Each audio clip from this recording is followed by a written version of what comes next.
खूब संतों के गीत भी हमने महाराष्ट्र में ही गाए, अभंग भी हमने महाराष्ट्र में ही गाए। और एक बात पते की बोले, कह दो बोलो भैया, ये न कटा, यहाँ ना उड़ा। हमको लगा कि हम यहाँ भगवान को बुला रहे हैं, वो सच में आ गए। एक पते की बात भैया ये है कि जो हिंदू राष्ट्र का संकल्प है ना, वो हमने महाराष्ट्र से ही लिया है। घोषणा रायपुर में की थी, पर यही वो पुस्तक पढ़ी थी हमने छत्रपति वीर शिवाजी महाराज की, जिसमें उन्होंने हिंदवी स्वराज्य की स्थापना के बारे में लिखा था। उसी दिन हमने प्रण कर लिया था कि छत्रपति वीर शिवाजी महाराज का जो प्रण है ना हिंदू राष्ट्र का, चाहे जो हो जाए, चाहे प्राण चले जाए, अब ये तो करके ही रहेंगे। इसलिए महाराष्ट्र हमारी ना सबसे प्रिय भूमि है। और पहली बार हमको गोंदिया आने को मिला, और गोंदिया आके भैया राम ही बचाएं, गाड़ी के नीचे पटाखा धर दिए। भैया ऐसी आतिशबाजी हम कौन ना देखे। हम अपने ड्राइवर से बोले कि गाड़ी ना उचक जाए, मतलब स्वागत तो ठीक है, पर स्वागत में जी को स्वागत करो वो बिल्कुल ही ना निपट जाना चाहिए। ऐसो गजब को स्वागत गो भैया, जैसे ही हम आम गांव में आए तो चेला भी बैठो दो, जिनके कारण हम आए। भैया एक बात बोले, खूब बड़ा पंडाल है, खूब भीड़ जुड़ी है, खूब हजारों लोग आए, पर लाने वाला तो जो बालाजी सरकार है वो है, लेकिन दूसरे निमित्त कोई है ना, वो हमारा असाथी परिवार है। देवेश जी, उनकी माँ शायद बैठी होंगी, कहीं कथा सुन रही होंगी, आने वाली है। अब बताओ, जजमान बाद में आ रहा, गुरुजी पहले ही आ गए। विचार करो कितना ऊंचा जजमान है। तो उनकी माता जी बहुत भक्तनी है, और पता है वो कहाँ की है? अपने छतरपुर की।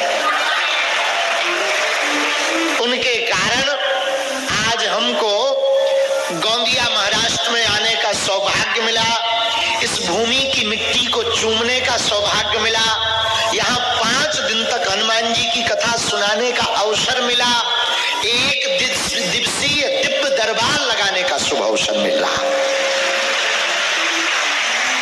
हम संपूर्ण गोंदिया वाले, आम गांव बगल में रायपुर लगा है, छत्तीसगढ़ लगा है, मध्य प्रदेश लगा बालाघाट, पूरा आसपास लगा हुआ है यहाँ, और खूब जंगल है।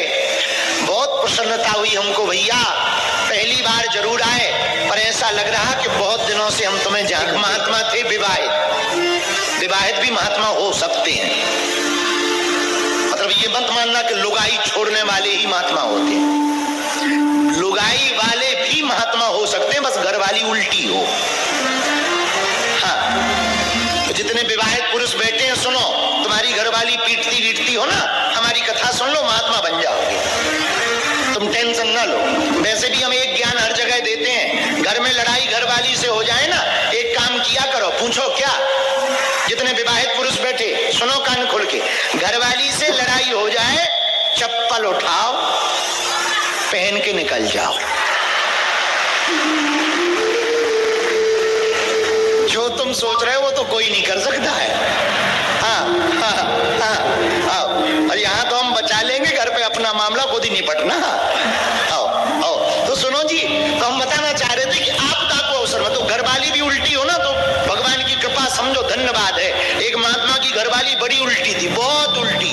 महात्मा थे वो, संती थे, भयंकर उल्टी, इतनी उल्टी कि पूछो मत, जब तक वो 200 गालियां ना दे दे तब तक रोटी नहीं देती, इतनी खतरनाक। तो एक दूसरे आदमी आए, उसने कहा कि बताओ तुम्हारी तो घरवाली बहुत विचित्र, रोज गालियां देती है। तो पता है वो क्या बोले? बोले भगवान की बहुत कृपा है कि हमें ऐसी पत्नी मिली। तो आदमी बोले ऐसी? तुम्हें तो रोना चाहिए। अरे बोले ना जी, अगर पत्नी ठीक ठाक होती ना, बड़े प्रेम से बात करती, गाजर का हलवा खिलाती, चाय पिलाती, कॉफी पिलाती, तो हम उसके ही चक्कर में फंस जाते। पत्नी उल्टी है तब तो हम माला के चक्कर में है, परमात्मा के चक्कर में। इसको कहते हैं आपदा को, मतलब पत्नी आपदा नहीं है। अभी हम ऐसा प्रवचन सुना सकते जब तक हमारा ब्याह नहीं हुआ है, उसके बाद में बताएंगे। अभी तो फ्री है, नो प्रॉब्लम। जय बजरंगबली। एक महात्मा की घरवाली ना बहुत विचित्र थी, बहुत गाली बकती थी, बहुत उल्टा सीधा बोलती थी, लेकिन जीवन में महात्मा बहुत समझदार थे। तब तो वो महात्मा थे, बहुत ज्ञानी थे, समझदार थे, बुद्धि बहुत अच्छी थी उनकी, भगवान का जप करते थे, ठाकुर जी का कीर्तन करते थे, निरंतर कीर्तन करते, निरंतर जप करते। एक बार क्या हुआ, पत्नी ने कहा कि मुझको ना गन्ना खाना है, गन्ना चूसने का मन है। महात्मा बोले हम लाते। वो खेत में गए, महात्मा तो महात्मा, अब खेत में बगल के खेत वाले मिल गए तो सत्संग में फंस गए। सुबह के गए, शाम हो गई। अब याद आया कि पत्नी तो डांटेगी, सोई गन्ना का गट्ठा जल्दी जल्दी सिर पर रखा और चले आए। शाम को आए और तो वैसी खतरनाक थी पत्नी, ऊपर से सुबह से बैठी इंतजार में। रास्ते में छोटे छोटे बच्चे मिल गए, बाबा बाबा मुझको भी गन्ना दो ना, मुझको भी दो। इनने गन्ना बांटना शुरू कर दिया। अब बच्चा सिंगल एक लेके आ गए घर। पत्नी बोली, सीधी दरवाजे पे खड़ी थी। कहाँ थे? बोले गन्ना लेने गए थे। बोली कितने बजे गए थे? बोले सुबह। अब तक क्या कर रहे थे? बोले वो क्या है ना, कुछ महात्मा मिल गए तो बात करने लगे, हमें पता है नंबर 1 के निकम में हो। पत्नी ने ऐसा कहा। गन्ना कहाँ है? तो पीछे छुपाए थे, एक ही बचा था, बाकी बट गए थे। ये है, ये क्या है? गन्ने। ये तो एक है, बाकी बच्चों ने ले ली। और पत्नी को जो गुस्सा चढ़ी महाराज, महाकाली बन गई। सोई छुड़ा करके गन्ना और महात्मा की देह सुटाई। लेकिन गन्ने में होती है गांठ, तो जैसे ही सुटाई की सो गन्ना टूट गया। टूट गया सो एक के 2 टुकड़े हो गए। अब देखना आपदा को अवसर में कैसे बदला महात्मा ने।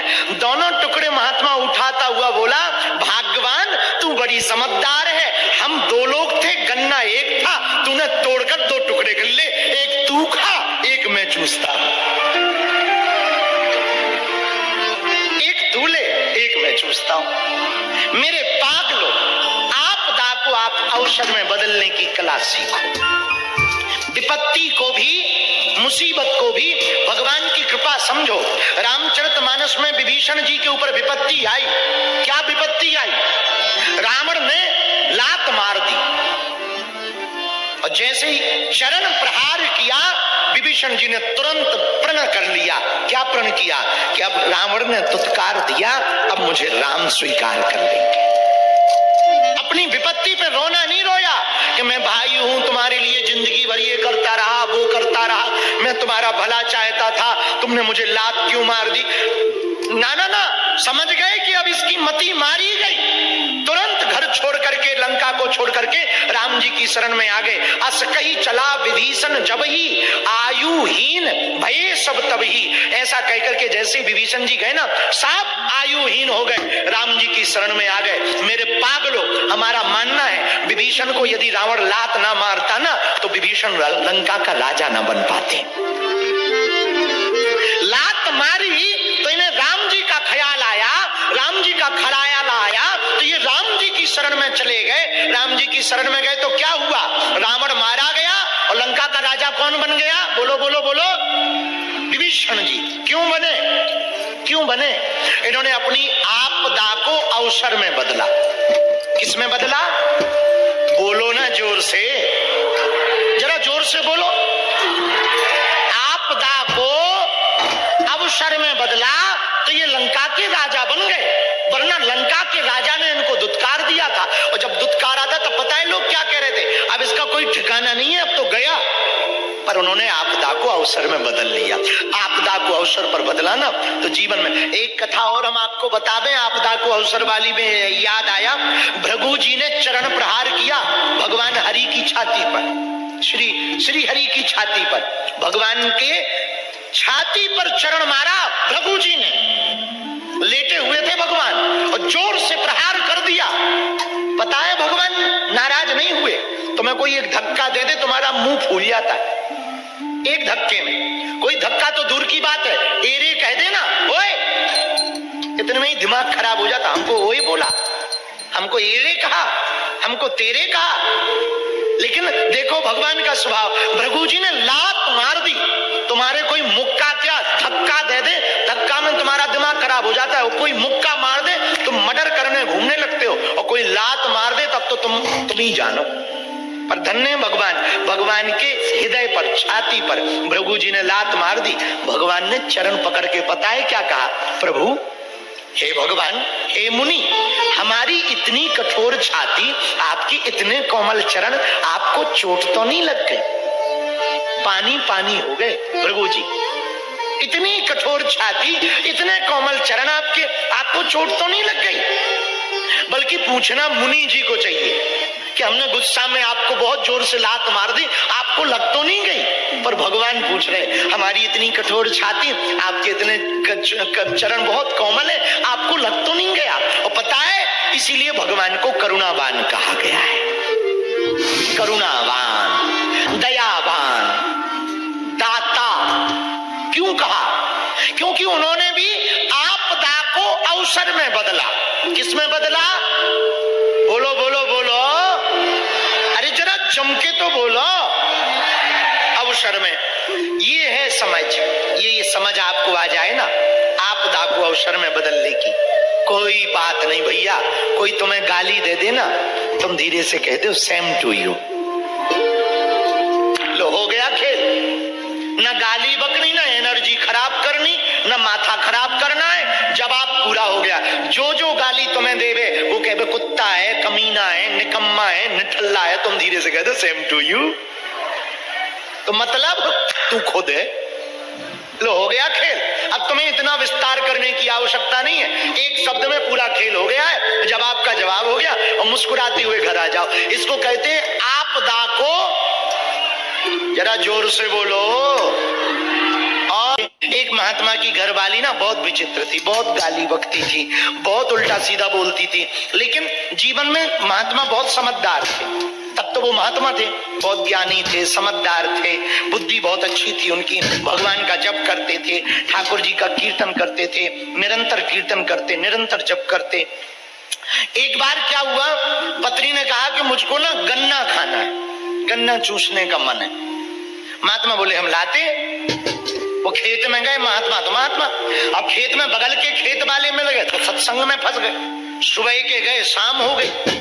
अब याद आया कि पत्नी तो डांटेगी, सोई गन्ना का गट्ठा जल्दी जल्दी सिर पर रखा और चले आए।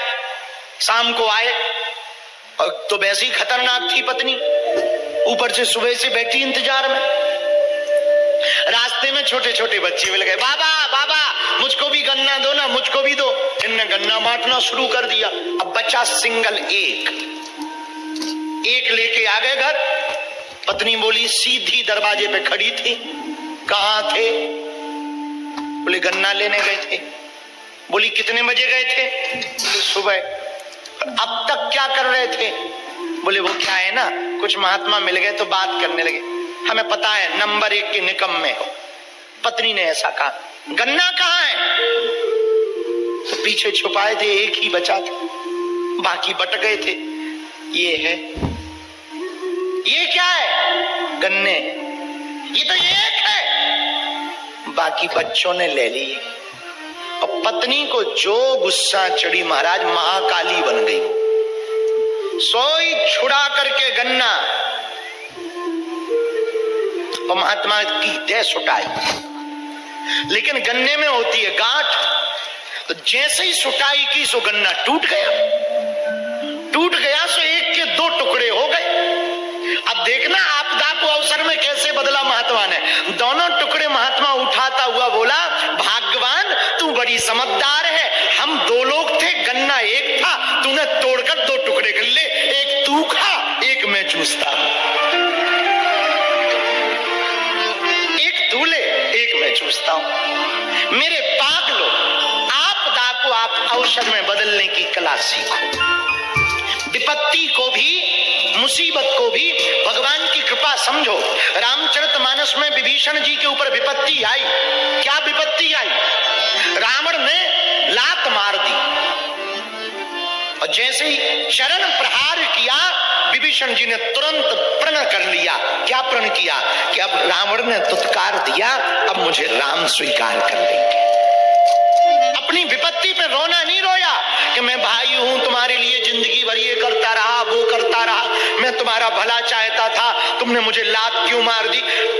ना ना ना, समझ गए कि अब इसकी मति मारी गई। तुरंत घर छोड़ करके, लंका को छोड़ करके राम जी की शरण में आ गए। अस कही चला विभीषण जब ही, आयुहीन भये सब तब ही। ऐसा कहकर के जैसे विभीषण जी गए ना, सब आयुहीन हो गए, राम जी की शरण में आ गए। मेरे पागलों, हमारा मानना है विभीषण को यदि रावण लात ना मारता ना, तो विभीषण लंका का राजा ना बन पाते। लात मारी तो इन्हें राम जी का ख्याल आया, राम जी का ख्याल आया तो ये राम जी की शरण में चले गए। राम जी की शरण में गए तो क्या हुआ? रावण मारा गया और लंका का राजा कौन बन गया? बोलो बोलो बोलो, विभीषण जी। क्यों बने? क्यों बने? इन्होंने अपनी आपदा को अवसर में बदला। किस में बदला? बोलो ना जोर से, जरा जोर से बोलो। आपदा को अवसर में बदला तो ये लंका के राजा बन गए, वरना लंका के राजा ने इनको दुत्कार दिया था। और जब दुत्कारा था तब पता है लोग क्या कह रहे थे? अब इसका कोई ठिकाना नहीं है, अब तो गया। पर उन्होंने आपदा को अवसर में बदल लिया। आपदा को अवसर पर बदला ना तो जीवन में। एक कथा और हम आपको बता दें, आपदा को अवसर वाली में याद आया। भृगु जी ने चरण प्रहार किया भगवान हरि की छाती पर, श्री हरि की छाती पर, भगवान के छाती पर चरण मारा भृगु जी ने। लेटे हुए थे भगवान और जोर से प्रहार कर दिया। पता है भगवान नाराज नहीं हुए। तुम्हें कोई एक धक्का दे दे, तुम्हारा मुंह फूल जाता है एक धक्के में। कोई धक्का तो दूर की बात है, एरे कह देना, ओए, इतने में ही दिमाग खराब हो जाता। हमको ओए बोला, हमको एरे कहा, हमको तेरे कहा। लेकिन देखो भगवान का स्वभाव, भृगु जी ने लात मार दी। तुम्हारे कोई मुक्का क्या धक्का दे दे, धक्का में तुम्हारा दिमाग खराब हो जाता है। कोई मुक्का मार दे तुम मर्डर करने घूमने लगते हो, और कोई लात मार दे तब तो तुम ही जानो। पर धन्य भगवान, भगवान के हृदय पर, छाती पर भृगु जी ने लात मार दी। भगवान ने चरण पकड़ के पता है क्या कहा? प्रभु, हे भगवान, हे मुनि, हमारी इतनी कठोर छाती, आपकी इतने कोमल चरण, आपको चोट तो नहीं लग गई? पानी पानी हो गए भृगु जी। इतनी कठोर छाती, इतने कोमल चरण आपके, आपको चोट तो नहीं लग गई? बल्कि पूछना मुनि जी को चाहिए कि हमने गुस्सा में आपको बहुत जोर से लात मार दी, आपको लग तो नहीं गई? पर भगवान पूछ रहे, हमारी इतनी कठोर छाती, आपके इतने चरण बहुत कोमल है, आपको लग तो नहीं गया? और पता है इसीलिए भगवान को करुणावान कहा गया है। करुणावान, दयावान, दाता। क्यों कहा? क्योंकि उन्होंने भी आपदा को अवसर में बदला। किस में बदला? बोलो बोलो बोलो, अरे जरा जम के तो बोलो। अवसर में। ये है समझ। ये समझ आपको आ जाए ना, आपदा को अवसर में बदलने की। कोई बात नहीं भैया, कोई तुम्हें गाली दे देना, तुम धीरे से कह दो सेम टू यू। लो, हो गया खेल।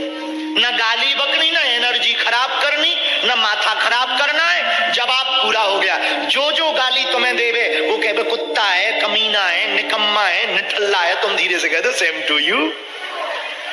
तो मतलब तू खुद है। लो, हो गया खेल।